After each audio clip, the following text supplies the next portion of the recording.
Buenos días a todos los panelistas. Bienvenidos a este Congreso Internacional sobre Páramos. A todos los asistentes, bienvenidos. Es un placer tenerlos aquí.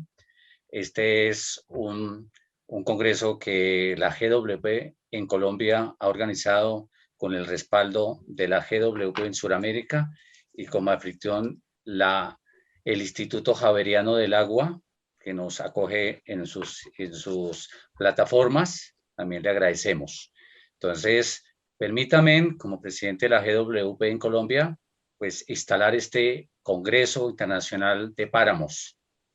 Hemos querido, desde la GWP en Colombia y todas sus instituciones que hacen parte de la asociación en Colombia a nivel nacional, pues organizar este encuentro con expertos, con tratadistas, con personas de alto nivel que nos van a dar unas luces.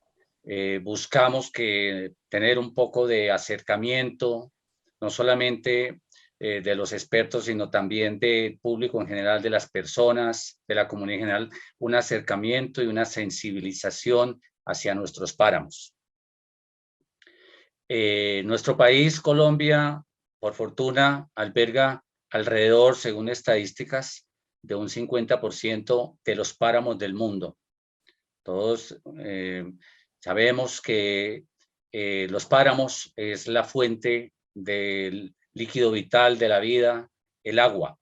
Entonces, tenemos una gran responsabilidad, todos los países del mundo, de mirar hacia los páramos y de encaminar esfuerzos, actividades políticas, iniciativas, actividades académicas que permitan de alguna manera llegar con unas buenas prácticas, unas buenas predisposiciones y unos mejores cuidados hacia los páramos.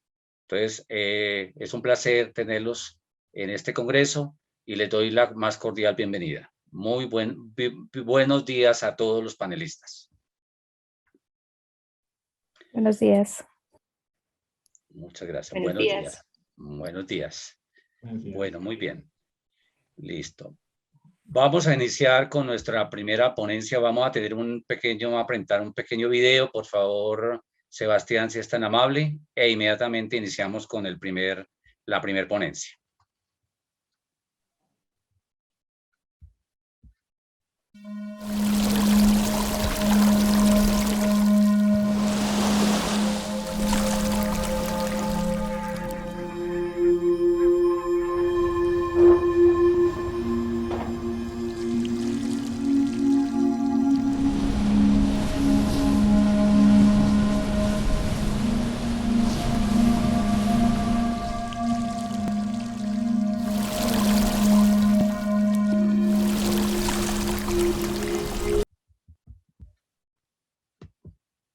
Bueno, muy bien.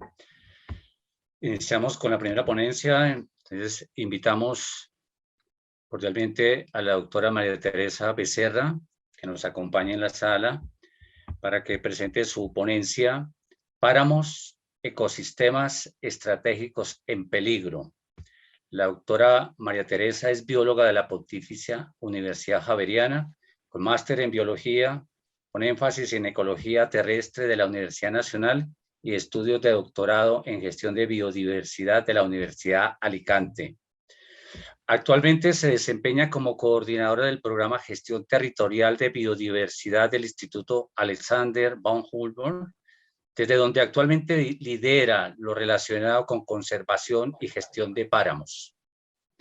Fue subdirectora de ecosistema de la IDEAN, donde coordinó los temas correspondientes al monitoreo de los ecosistemas y promovió la estructuración de la estrategia integral de monitoreo de alta montaña. Ha trabajado como consultora especializada en temas de biodiversidad, biocomercio, agricultura sostenible y cambio climático para el PNUD, la FAO, el Banco Mundial, la WWF, UNCTAD, UNFCCC, entre otros.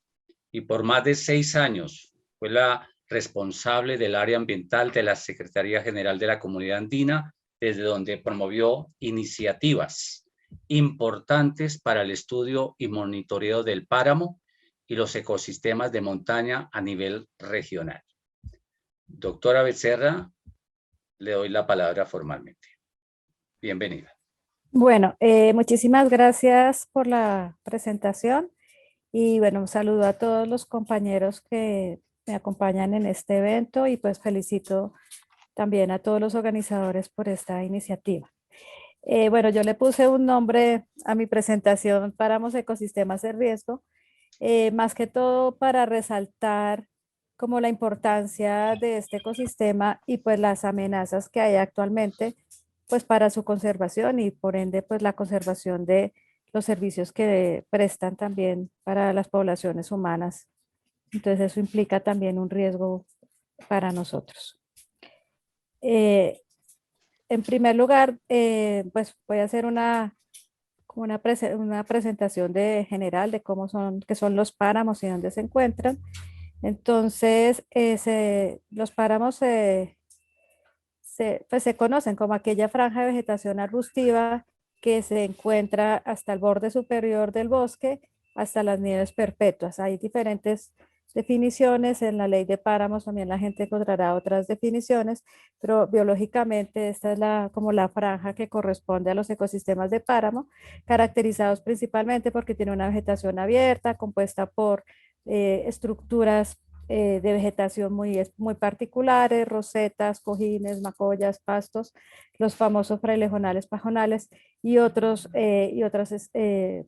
estructuras de vegetación que son características y que precisamente son la respuesta a la adaptación de las especies a las condiciones desafiantes del páramo, que se representa principalmente en que los estudios de biodiversidad muestran que probablemente más del 60% de las especies de este ecosistema son endémicas.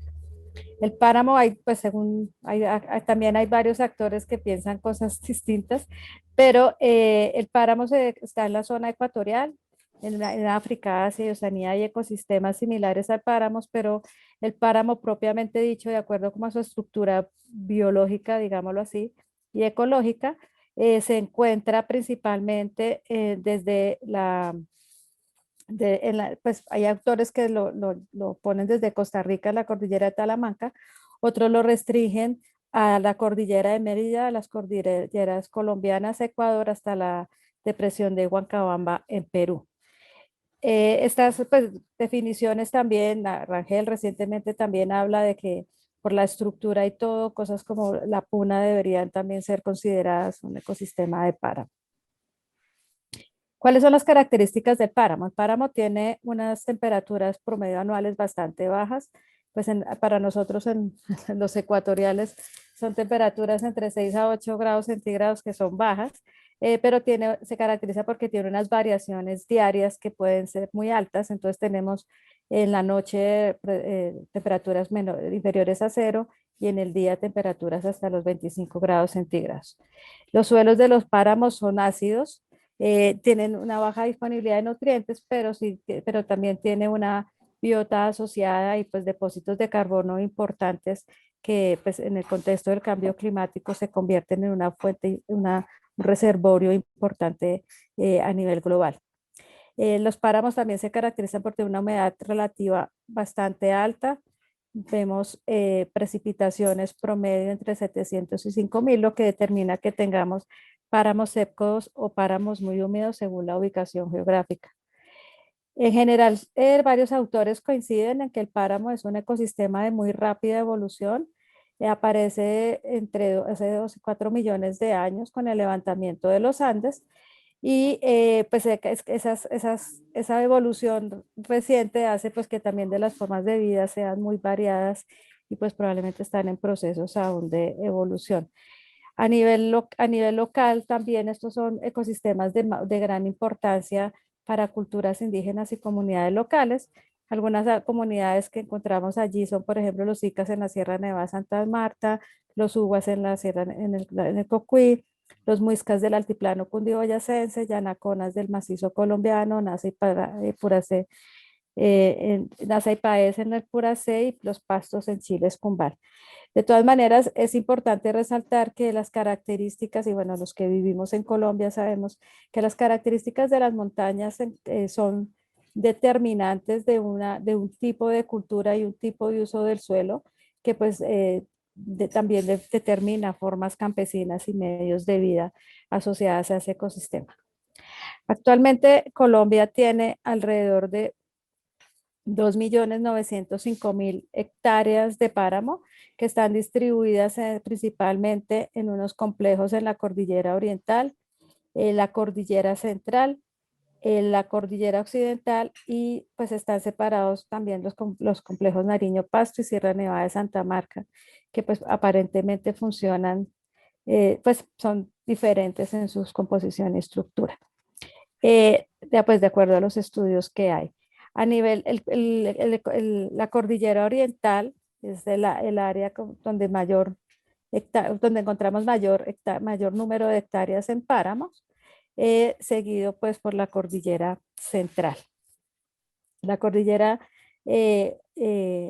occidental es tal vez la menos conocida, tenemos pequeñas islas de páramo, pero también hay pocos registros allí, o sea, hay mucho que estudiar allí para entender realmente cuál es la dinámica de las poblaciones en esos y las comunidades en esos páramos. En general observamos que pues hay estudios que reportan que el páramo provee casi que el 70% del agua que consume la población colombiana. Allí encontramos resguardos indígenas y territorios de comunidades negras traslapados. Tenemos zonas de reserva campesina, 2 constituidas y 4 en procesos de constitución, y pues son considerados en general ecosistemas importantes para la protección de la biodiversidad y también ecosistemas estratégicos que proveen recursos importantes pues para el desarrollo a nivel nacional. Se considera que alrededor de 4.700 de las plantas que están registradas a nivel nacional, en los páramos, 700 son endémicas. Ahí se han reportado 154 especies de aves, 90 de anfibios y 70 de mamíferos. Algunos de ellos, pues conocemos, son muy característicos de esas zonas y por eso sus posibilidades de supervivencia están muy ligadas a la supervivencia, a la conservación del páramo.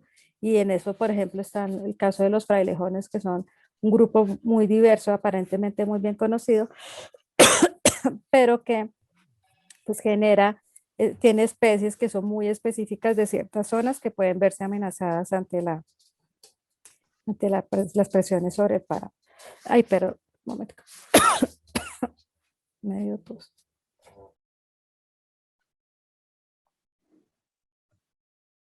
Bueno, actualmente se han reportado esta zona 14 especies en peligro crítico de especies vulnerables en los páramos, 48 en peligro, 79 vulnerables, 66 que no tienen información, pero en realidad hay estos 207 especies evaluadas apenas es muy poco, lo que nos indica que en realidad aunque aparentemente es un ecosistema muy conocido, no conocemos mucho acerca del estado actual de las especies y pues las amenazas del páramo sobre las mismas.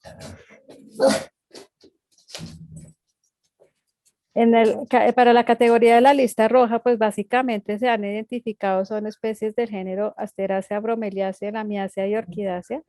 Entre los Asteráceas, pues ya se ha hecho como un análisis de 88 especies de frailejones, si no estoy mal, 87, en las que también pues se han identificado que una buena parte de ellas tienen algún grado de amenaza.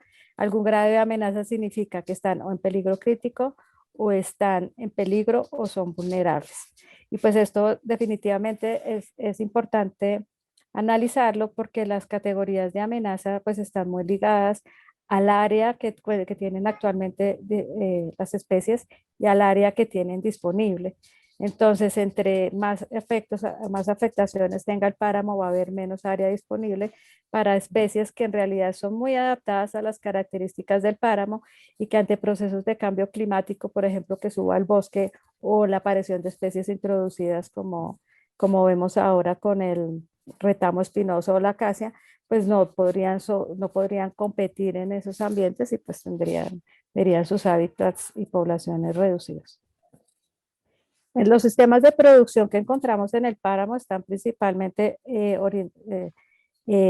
enfocados en actividades agropecuarias. Se estima que de la producción agropecuaria casi que el 55% es para actividades de venta y comercio, el 30% para autoconsumo, el 5% para la industria y 9% de trueque. De ese 55% que es para la comercialización, pues son productos de gran importancia en Colombia, como son la papa. Principalmente tenemos un páramo como Guerrero que produce la mayor producción de papa a nivel nacional y que pues esa producción de papa está ligada a la conservación de ese páramo.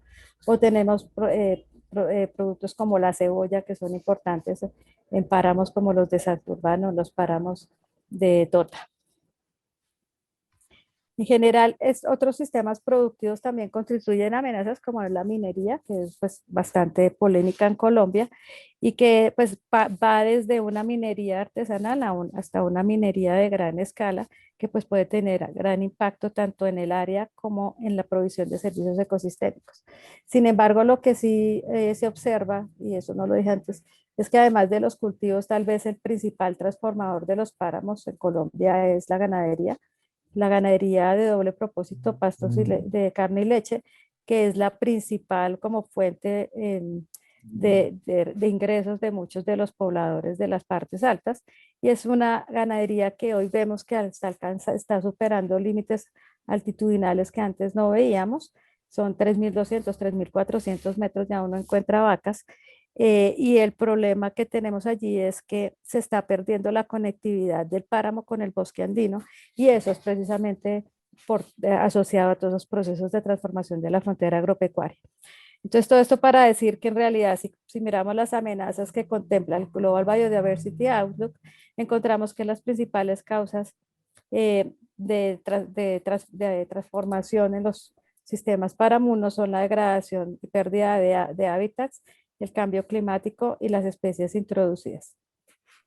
La degradación y pérdida de hábitats, como les contaba, está pues muy relacionada con el aumento de la frontera agropecuaria principalmente y vemos allí que es casi que es un proceso en el que hay veces empiezan actividades pastoreo en el páramo, las vacas son encargadas de comerse, digamos, los retoños, se comen los frailejones pequeños, los pastos pequeños, y de todas maneras, aunque no se ve inicialmente un impacto grande, sí va afectando la estructura del páramo, que después pues, puede tener unos procesos adicionales que lo usamos mucho para los acueductos, es que hacemos zanjas y vamos drenando un poquito el páramo, o ya sea para aprovechar mejor el agua o para también favorecer el crecimiento de pastos para la ganadería. Esos procesos pues adicionalmente permiten que suban especies o del bosque. Hay incluso procesos de restauración que están utilizando pues alisos y arrayanes y otras especies que en esas condiciones más secas pues pueden crecer mejor y realmente van cambiando la estructura del páramo. Entonces esto genera como un proceso progresivo en el que probablemente sí tenemos hectáreas de páramo todavía importantes, pero muchas de esas hectáreas de páramo están degradadas y no tenemos ninguna medida real de la degradación o de lo que se considera un páramo degradado. Aquí en la foto yo les muestro algo que es muy característico en los páramos colombianos actuales. O sea, acá vemos una especie de frailejón. Esta especie particular es característica de zonas más húmedas, pero cuando estamos en esta matriz agropecuaria, ¿qué pasa? Todo esto se va secando y entonces vemos frailejones altos que se van acabando donde no hay muy pocos retoños y pues lo que quedan es como unos frailejones altos vivos que poco a poco irán muriendo y sin retoños pues estas poblaciones desaparecen. Esto es un reflejo de lo que ahora encontramos en los páramos colombianos y que en realidad no estamos mediando ni conocemos mucho. Entonces, en un escenario de cambio climático, si vemos que esto ocurre, además de la degradación que ya existe, van a haber procesos, por ejemplo, de pérdida de reducción de la precipitación o pérdida de la humedad, que va a cambiar también el hábitat y pues la posibilidad de que las especies que están allí persistan y en cambio genera hábitat posible para especies del bosque que pueden subir y transformar estos ecosistemas. Esto ya lo vemos actualmente con las especies introducidas, vemos el retamo que está cada vez subiendo más a los páramos, es muy difícil de controlar y de hecho uno ya encuentra casi que poblaciones de frailejones así ahogadas entre el retamo o alrededor de las acacias y eso a la vez va generando otros procesos que permiten que suban otras especies y transformen totalmente el páramo. Estudios del Instituto Humboldt en el 2014 mostraron como a partir de los análisis de cobertura de la tierra y la transformación, que estos procesos de transformación efectivamente están ligados a esos cambios de cobertura a la tierra, pero principalmente vemos que los complejos de páramos que tienen estos procesos más avanzados son los que tienen que ver con el altiplano cundiboyacense, el páramo de Guerrero, Tota y Jagualma, Mapacha, Iguaca y Merchán y Pisba. ¿Esto qué indica? En realidad lo que vemos acá es que la mayoría de los páramos de la cordillera oriental son los que tienen esas mayores amenazas y como vimos al comienzo, son los páramos pues donde hay más extensión de páramo, ¿no? Y solo un dato curioso, o sea, cuando uno ve esto también, por ejemplo, son las áreas donde más diversidad de frailejones hay. Entonces, probablemente eso es un indicador de que son espacios que son diferentes, que tienen diferentes características y la amenaza sobre uno o el otro en realidad afectan especies distintas y generan unas condiciones totalmente diferentes en el paisaje. O sea, tenemos páramos del altiplano cundiboyacense y Guerrero, que son caracterizados precisamente por la producción de papa, igual que el de Tota y Jagualma Mapacha, pero donde además tenemos un complejo donde que tenemos cebolla, tenemos turismo, entonces tenemos también las amenazas y las posibilidades juntas, y además, por ejemplo, aquí cerquita tenemos a Chingaza, que tal vez es el páramo mejor gestionado en el parque. Entonces tenemos unos complejos en los que tenemos tanto las amenazas como las soluciones y pues las respuestas deberían estar enfocadas en una gestión integral de esos páramos. También el instituto ha hecho unos análisis a partir de la información existente de cambios de cobertura, análisis de biodiversidad, cambio climático, etcétera, y se ha observado que los páramos también, estos páramos de los que hemos mencionado, que son los de la cordillera oriental, son los que tienen una mayor vulnerabilidad a la pérdida de la oferta de servicios ecosistémicos. Esto es algo pues trascendental a nivel nacional, dado que tenemos estos páramos en los que incluso está Bogotá, es donde tenemos la mayor población asentada y pues probablemente la que más, pues es una población altamente dependiente de estos ecosistemas para la provisión de agua. Igualmente los páramos, como les decía, los que tienen más vulnerabilidad en este sentido son los del altiplano cundiboyacense, Pisba en Boyacá, Guerrero en Cundinamarca, Almorzadero en Santander y Tota y Jaguarma Mapacha, que es Boyacá. Complementariamente, también el instituto ha hecho análisis de índice de huella espacial humana, que también refleja más o menos cómo es la intervención nuestra sobre los ecosistemas, y pues esto solamente confirma esta tendencia en la que vemos que precisamente estos páramos de la cordillera oriental son los que tienen mayor amenaza. Entonces, bueno, si a mí me preguntan, yo sí creo que los páramos están en riesgo porque precisamente no entendemos cómo son los procesos de degradación y probablemente mucho de lo que llamamos ahorita un páramos o para la gente puede ser páramos o bien conservados, probablemente son procesos, sistemas en proceso de degradación y no conocemos realmente cuáles son, cómo generar esas oportunidades para combatir esa degradación. Entonces acá yo voy a mencionar algo. En realidad, la ley de páramos, en Colombia tenemos una ley, la ley 1930 del 2018, que realmente reconoce estos ecosistemas como estratégicos para el país y ofrece como alternativas para la gestión. Y pues de aquí yo también saco como algo que del instituto estamos trabajando como una agenda en la que partimos de la gobernanza y la transformación de conflictos como un pilar para la gestión integral del páramo, de manera que a través de actividades de fortalecimiento de capacidades locales y regionales para la gestión pues, del páramo, de los recursos naturales asociados, el agua, tengamos la oportunidad de gestionar este ecosistema, transformar los conflictos socioambientales que, como les decía, también están muy relacionados pues, a los temas de ganadería, agricultura y minería, y pues tener unos procesos de gestión integral que la ley contempla sean a través de los planes de manejo de los complejos. Estas acciones pues tienen que estar complementadas con acciones directas de conservación, que incluye, por ejemplo, la promoción de estrategias complementarias de conservación en los páramos. O sea, dada la diversidad de especies, yo creo que incluso Colombia debería estar pensando en generar en definir áreas claves para la conservación de ciertas especies o grupos de especies dentro del páramo, ya que conservar el páramo o tener los complejos no es a veces necesario, no es suficiente para algunas especies.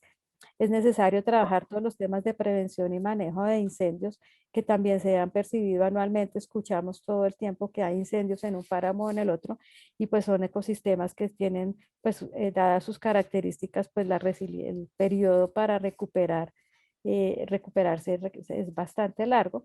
Tenemos que promover estrategias de restauración y en ese punto creo que es importante definir que son estrategias específicas para el páramo. En este país estamos muy ahorita, pues está muy en la onda de la restauración, hay una conciencia importante sobre la restauración, pero es poco lo que entendemos de cómo restaurar el páramo. Hay grupos importantes, de hecho en la Universidad Javeriana, en la Universidad Nacional, han trabajado propuestas ya para la restauración de los páramos que vale la pena estudiar y escalar a nivel nacional y precisamente acompañado de lo que yo mencionaba, estudiar la degradación.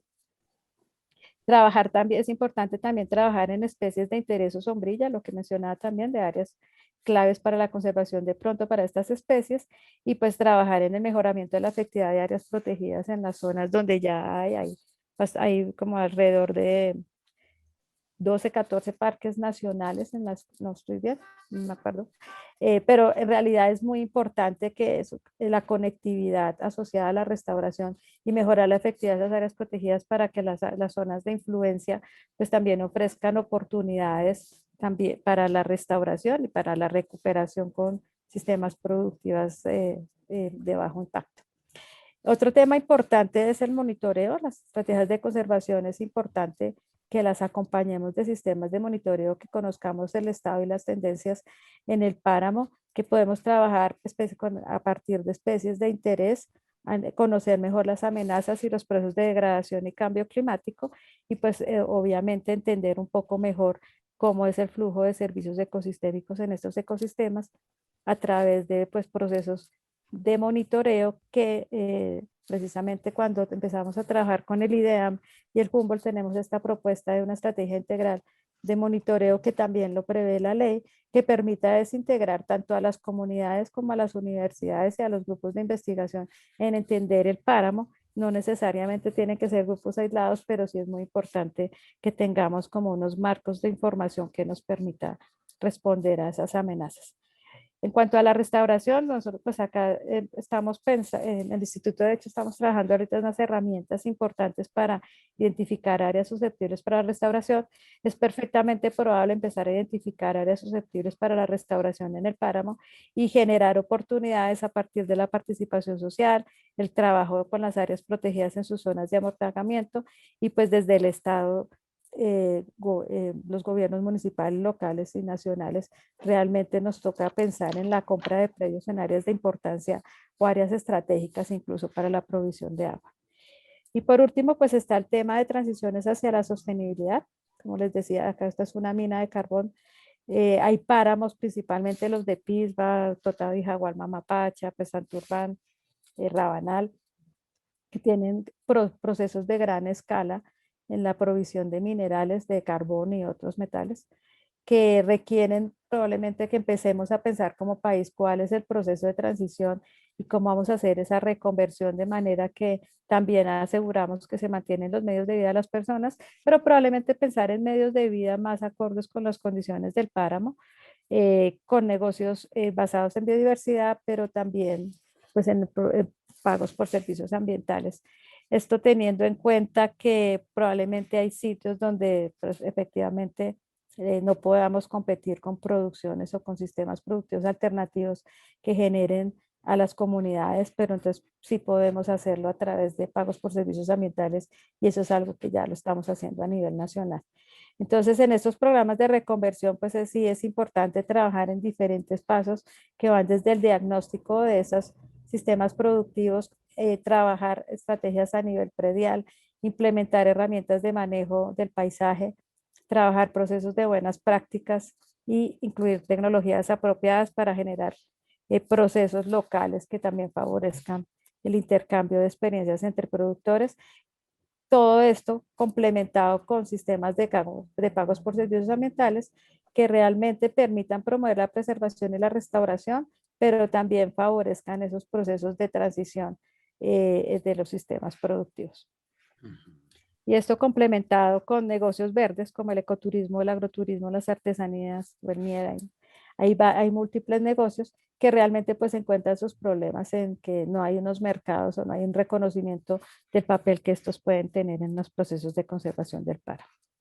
Muchas gracias.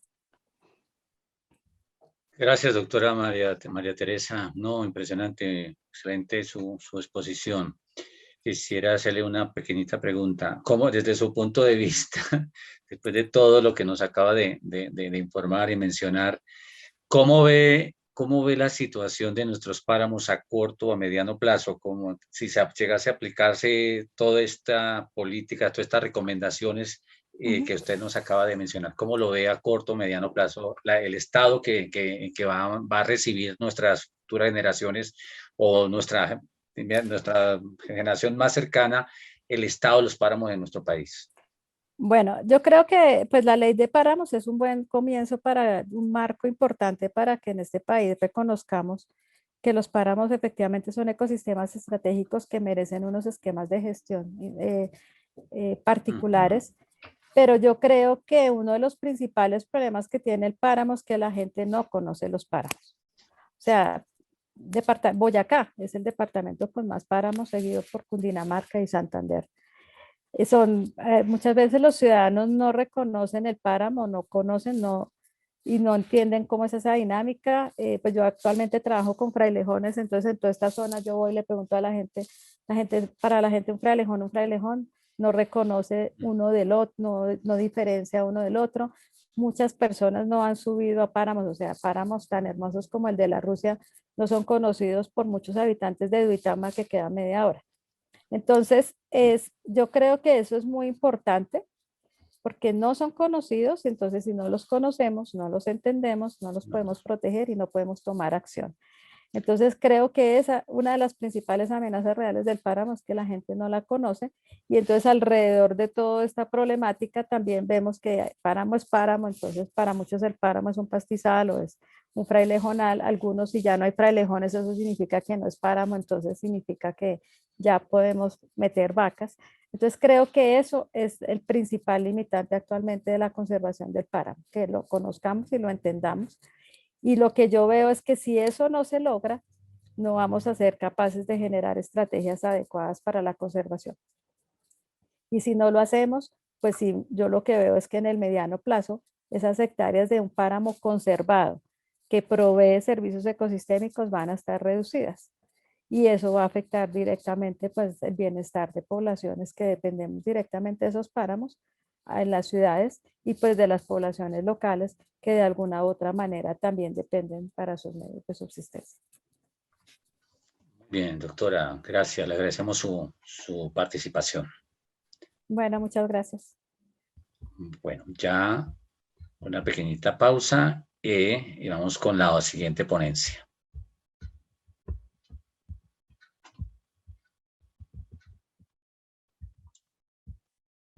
Sebastián. Sí, señor. Vamos a ir con la siguiente ponencia, entonces vamos a hacer una pequeña cortinita, por favor.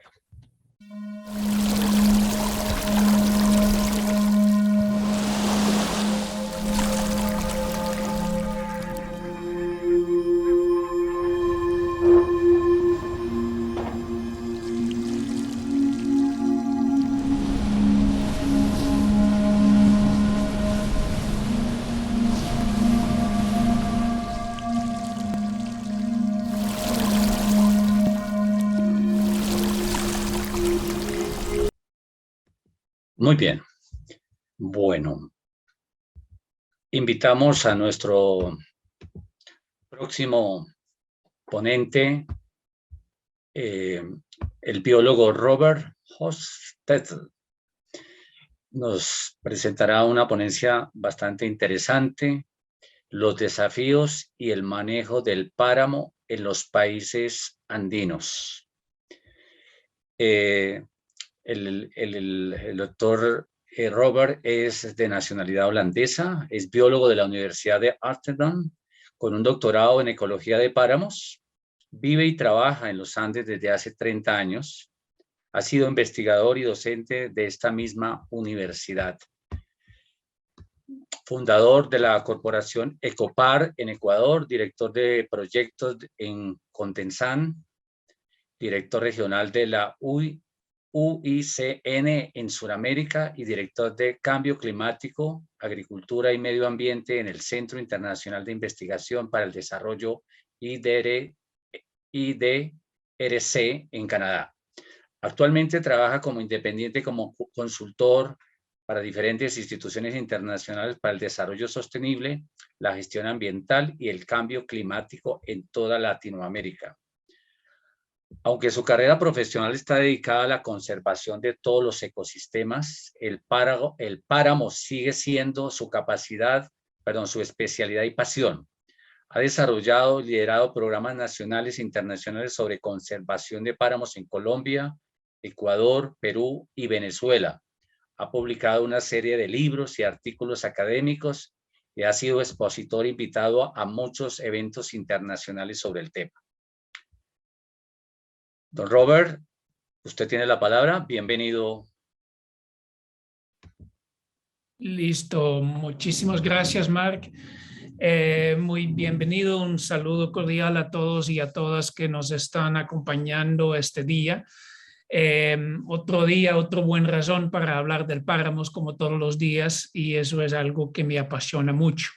En el contexto de los que nos invitan del Global Water Partnership, hablamos con el páramo en contexto del agua, por supuesto. Yo hablo un poquito más sigo con el tema con que ya empezó nuestra amiga María Teresa, de los diversidad, de los diferentes amenazas, de las soluciones un poquito también, pero lo pongo más en un contexto andino y espero, o sea, de los diferentes países andinos, y espero poder estar complementario con lo que dijo María Teresa y no repetir mucho de las cosas, porque ya me quito mucho tema, digamos. Primero, a nivel andino, estamos con la cosmovisión andina diciendo que los Andes hacen una parte fundamental, es la espina dorsal de la Pachamama, ¿no? Del cuerpo de la tierra. Bueno, si los Andes lo consideramos como Pachamama, el agua es su sangre, y si el agua es el sangre que corre por los ríos, que son las venas, entonces el páramo es el corazón, que es el que bombea el agua y nos da a nosotros para su provecho y para su buen uso y para su buen retorno al ecosistema. Entonces, en este cosmovisión nos conecta el páramo con el agua por excelencia. Como presentó María Teresa, los páramos como los conocemos, los páramos andinos, conocemos en 4 países andinos. O sea, en Colombia, que digamos es el país clásico paramuno, que tiene, según las estimaciones, aunque podemos tener largas discusiones académicas sobre las hectáreas y todo eso, pero Colombia tiene como la mitad, las más amplias, las más discutidas, las más conocidas. En Venezuela hay una pequeña parte de páramo, pero son como los páramos científicos, porque en Venezuela en realidad había muchísimo volumen de estudios, y lo que sabemos mucho del páramo nació en cierta forma también de un gran volumen académico desde la Universidad de los Andes en Mérida. Por supuesto, en los últimos años contribuido y complementado con muchísimos estudios con otras universidades en todos los Andes.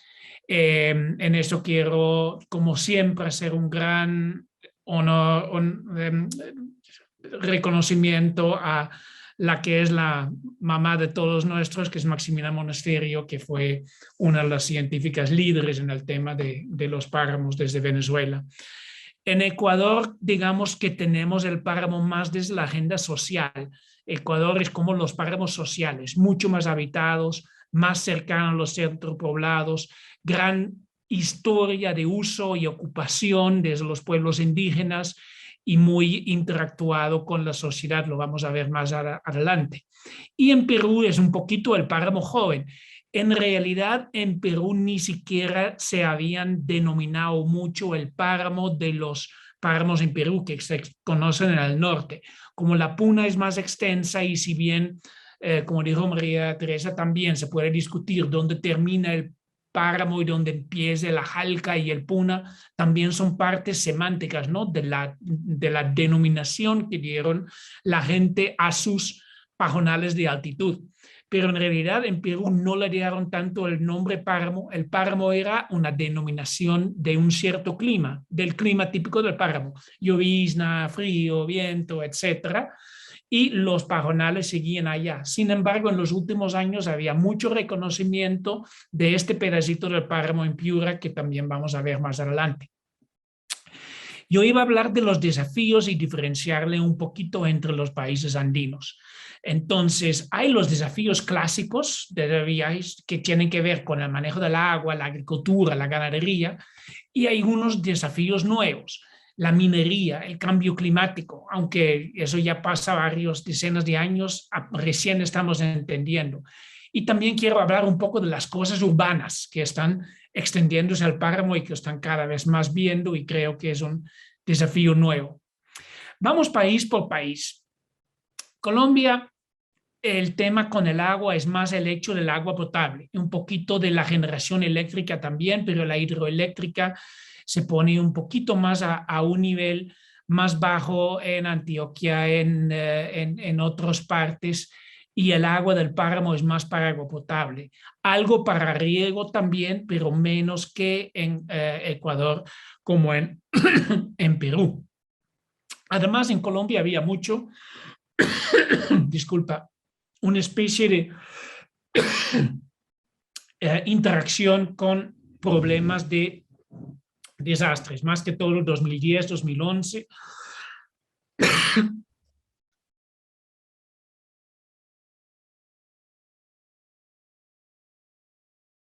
Tranquilo. En el 2010, 2011, María Teresa me contagió, me parece. En el 2010, 2011 había mucho interacción.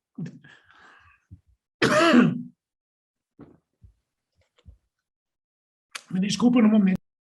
No se preocupe, tómese su tiempo, tómese su tiempo.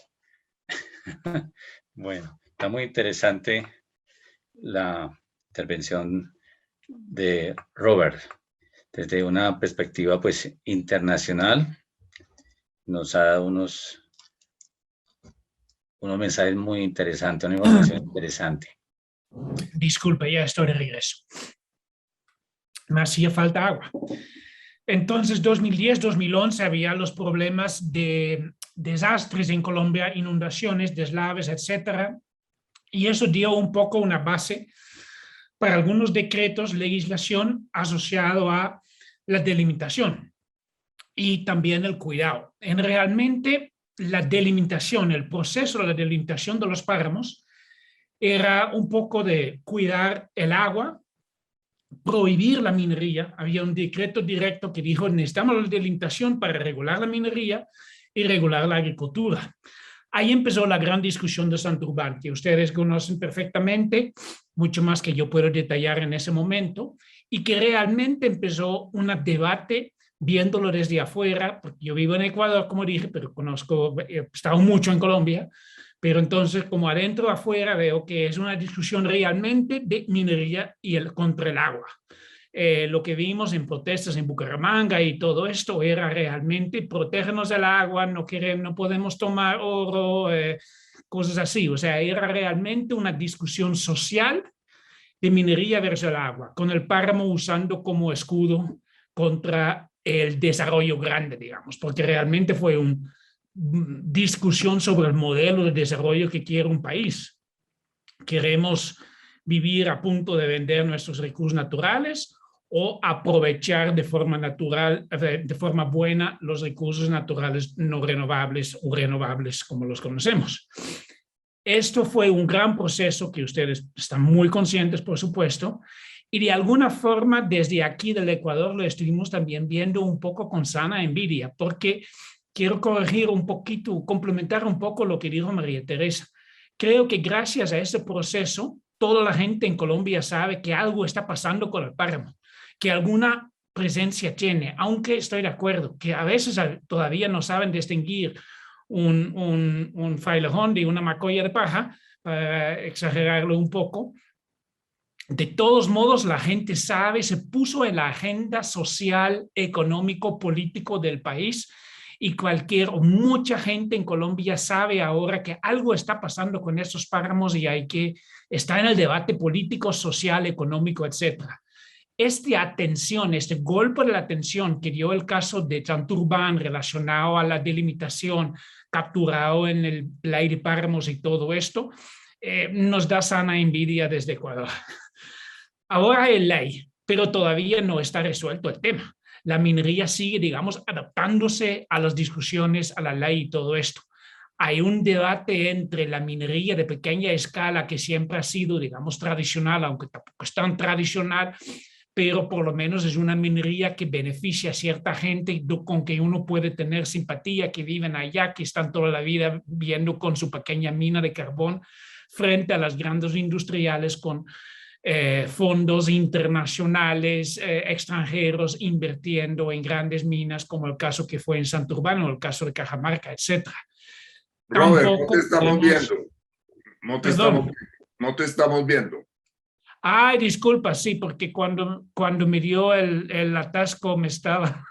me paré Pensé que era que, la cámara. pensé que era que No, que estaba en una situación.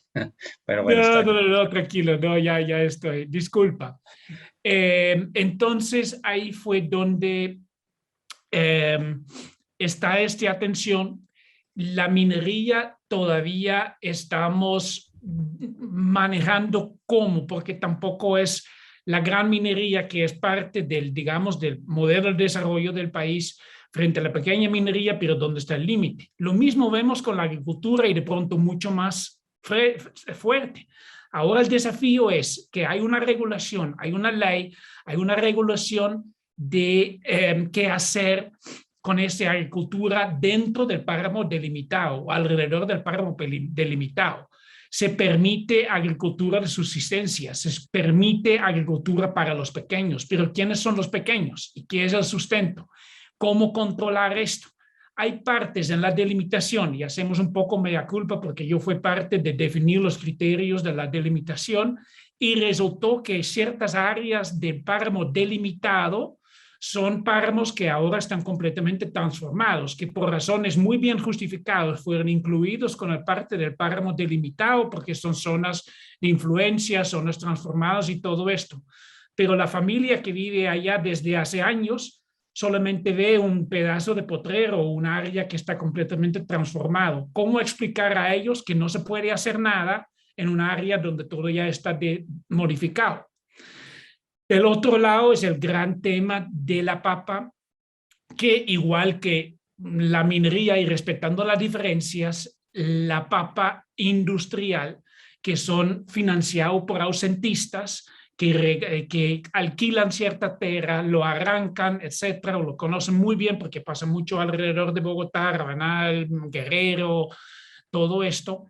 Allí el problema es de realmente cómo ir a trabajar con esto, porque no son los campesinos de allá que lo hacen, son a veces gente con tierras alquiladas, con grandes capitales allá del negocio de la papa que vienen esto a comprar y lo ponen en el mercado. Entonces, es un negocio de un grupo de personas no directamente involucrado con los dueños de la tierra que apenas lo alquilan. Una cosa que hemos hablado mucho con el propio Manuel en algunas conversaciones que hay que trabajar realmente es que cómo podemos ver esta cadena de valor de la papa. Por ejemplo, si uno compra papas en el Éxito o en cualquiera de los supermercados o compra las papas margaritas, ¿cómo se puede asegurar que esta papa es legal? Porque mucha papa ahora siguen cultivándose en páramos delimitados a niveles industriales que no es prohibido, pero no existe ningún sistema para poder decir que estas papas son legales y estas no, porque todos entran en el mismo mercado. Entonces, pero cuando un gran supermercado, una marca de papas fritas se da cuenta que sus papas son de pronto de tierras ilegales, de pronto se ven diferente.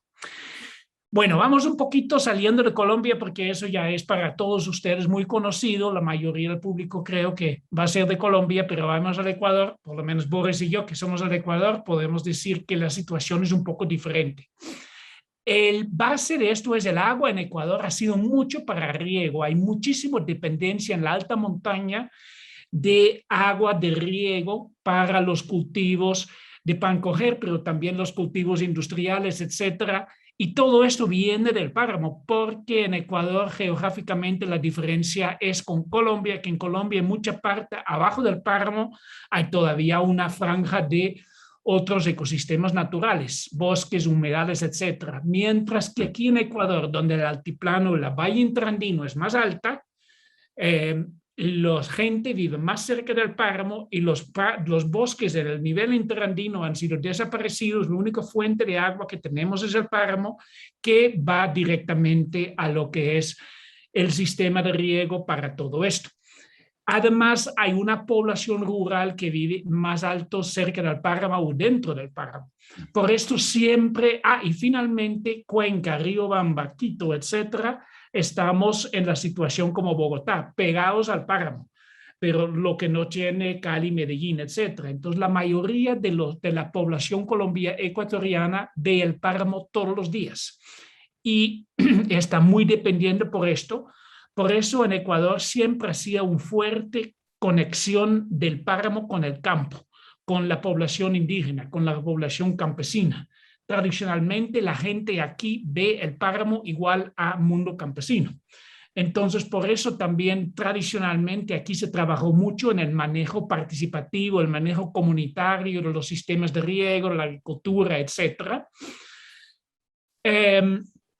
Luego, en los últimos 10, 20 años, con la expansión de los centros urbanos, también la ciudad se montó en esa discusión, pero luego, más por el interés de agua potable. Y eso causó un entendimiento en ciertas zonas y se creó el apoyo de los fondos de agua. Por ejemplo, en Quito hay un gran fondo de agua, pero como los páramos alrededor de Quito son un poco más de áreas protegidas y menos poblados, eso tiene un modelo diferente que, por ejemplo, el Fondo de Agua y Conservación de Páramos y Combate a la Pobreza, se llama así, en la provincia de Tungurahua, donde los fondos que captan de la generación de agua potable se invierten en proyectos productivos con la población del campo. Entonces, es otra forma de manejar el agua, incluyendo las comunidades tratando de hacer esto.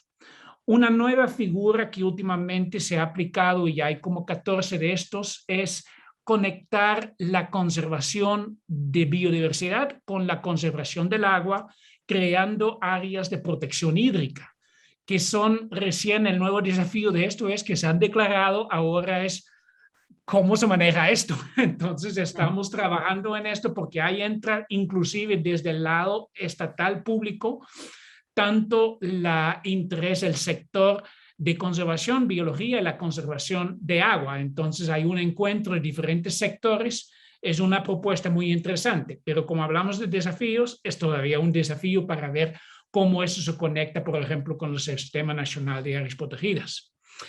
Aquí en Ecuador la agricultura y ganadería sigue un tema fuerte, pero hay una nueva tendencia. Había unos años en que había una depoblación por migración. Ciertas partes en el país donde tradicionalmente la agricultura era de pequeñas indígenas, campesinos, haciendo un uso intenso, viviendo en el páramo, con la ola de migración hace 10, 15 años hacia España, Italia, Estados Unidos, más que todas esas zonas quedaron depoblados. Inclusive los que trabajamos con proyectos de desarrollo, estuvimos viendo que no hacemos otra agricultura con creando puestos de trabajo y más inversión y retorno y más concentración en buenas cositas chiquitas.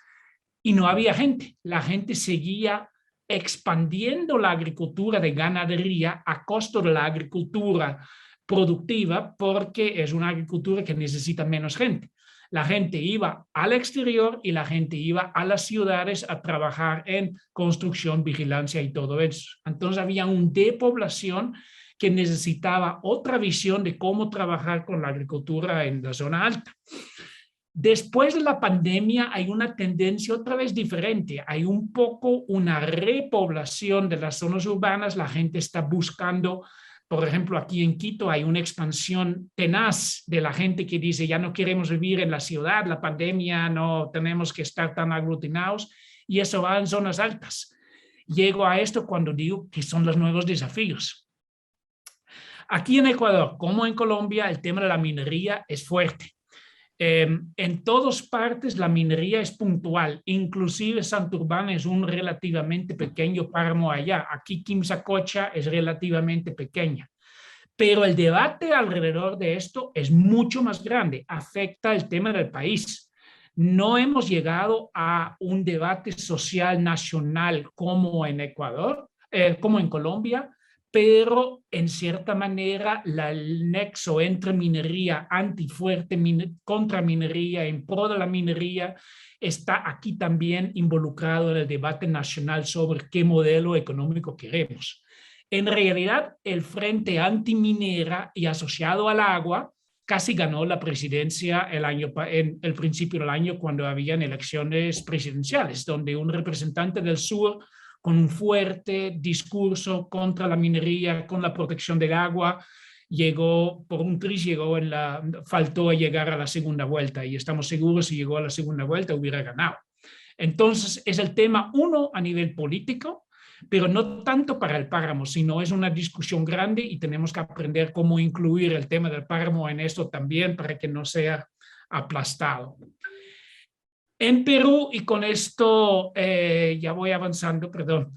En Perú es un páramo muy provincial porque está limitado en Piura, que es una provincia en el norte con una ciudad mediana y que faltaba dar la visibilidad. Allá el desafío a crear visibilidad para la gente. Allá si María Teresa dice que en Colombia a veces está difícil porque está media hora y ni lo conocen, en Perú fue peor porque desde la ciudad de Piura hasta los páramos son como 3, 4, 5 horas. Entonces más lejos todavía. Y Piura está en la playa prácticamente, en un desierto. Entonces muy diferente. En Perú hicieron la Semana de Páramo desde varios años ya. La próxima semana es otra vez la Semana del Páramo, que ya se convirtió en algo cultural, artístico, político, económico en la ciudad de Piura, y es una campaña muy interesante para dar la visibilidad. En Perú también la minería es el problema número uno, más que cualquier otra parte desde hace mucho antes que Ecuador y Perú, que Ecuador y Colombia, porque Perú es mucho más país minero que nosotros, y estos páramos, justamente porque ni siquiera eran llamados páramos y eran bastante despoblados y una población muy marginalizada, estaban dando cualquier licencia allá. Entonces, es muy presente allá. Ahora se logró poner en la agenda nacional en Perú. Hay ya discusiones nacionales sobre el tema de los páramos, más alrededor de qué hacer con las regalías mineras también y cómo invertirlo en la protección allá.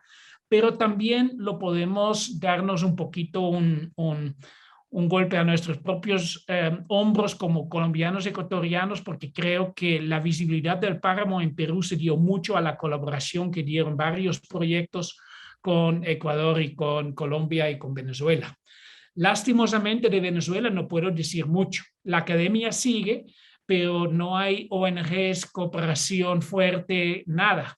Entonces es otra clase de desafíos que tenemos ahora en Venezuela.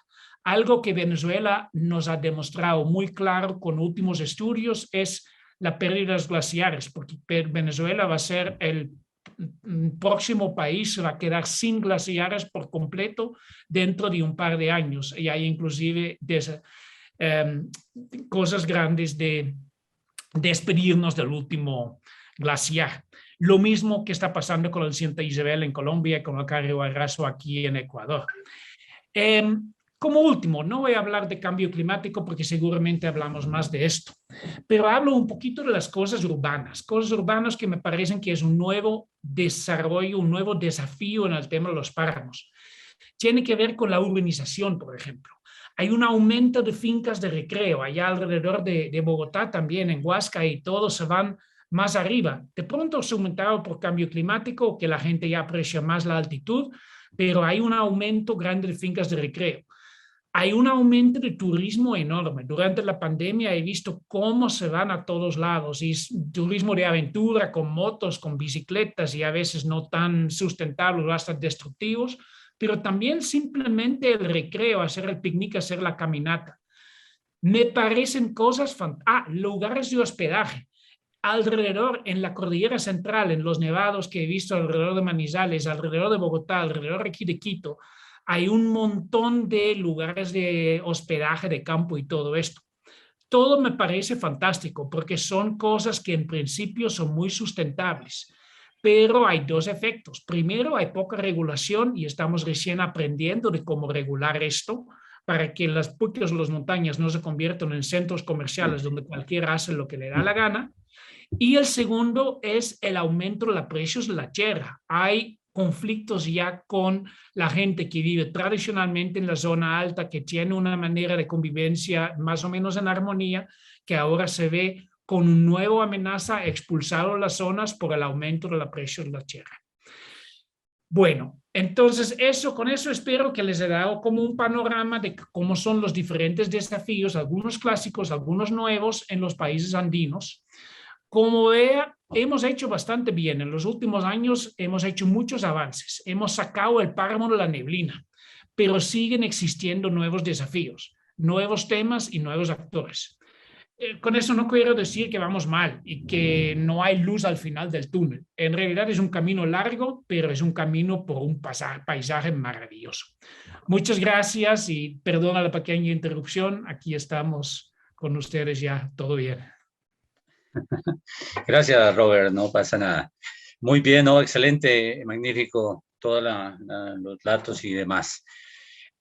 Una preguntita pequeñita. Desde su punto de vista, entonces, no hemos hecho bien la tarea, los países latinoamericanos o los países que tenemos en su territorio los páramos. Nos falta mucho, nos falta realmente. Nos dio, al final de su intervención, nos dio un mensaje positivo, pero hace falta más compromiso de todos los estamentos, de la empresa, las multinacionales, los gobiernos. Hace falta más, según su punto de vista, Robert. Sí, claro. Yo creo que el tema del páramo, y lo digo mucho cuando también hablo le doy el ejemplo del páramo cuando hablo de áreas de bosques andinos, del conservación marino y todo esto. Creo que el páramo ha sido un ejemplo de donde realmente el movimiento ambiental, el movimiento académico, el movimiento social ha logrado mucho.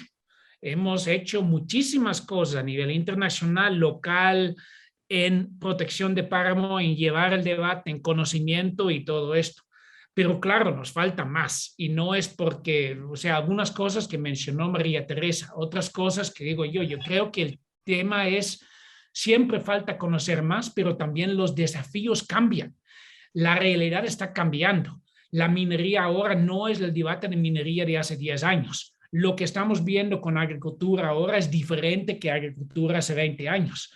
Y nuevas, esas cosas urbanas que los pongo a discusión porque son cosas más de los últimos años y lo tenemos que anticipar. Entonces, por eso, no es que vamos mal, vamos bastante bien, pero claro, siempre hay nuevos desafíos y siempre hay mucho que hacer. Y estoy siempre muy feliz que veo que la familia, digamos, de Paramonos se está aumentando, diversificando con hombres y mujeres talentosas, gente de diferentes lados. Antes éramos 3 holandeses de pronto, ahora ya de todos los países, de todas las provincias están aumentando en esto y me parece una maravilla esta inclusión también de la sociedad en el debate, en la investigación, en búsqueda de soluciones. Muy bien. Muchas gracias, Robert. Gracias por su ponencia y su información. Bueno, muy bien. Vamos a hacer una pequeña pausita. Por favor, Sebastián, y ya regresamos con nuestro próximo ponente.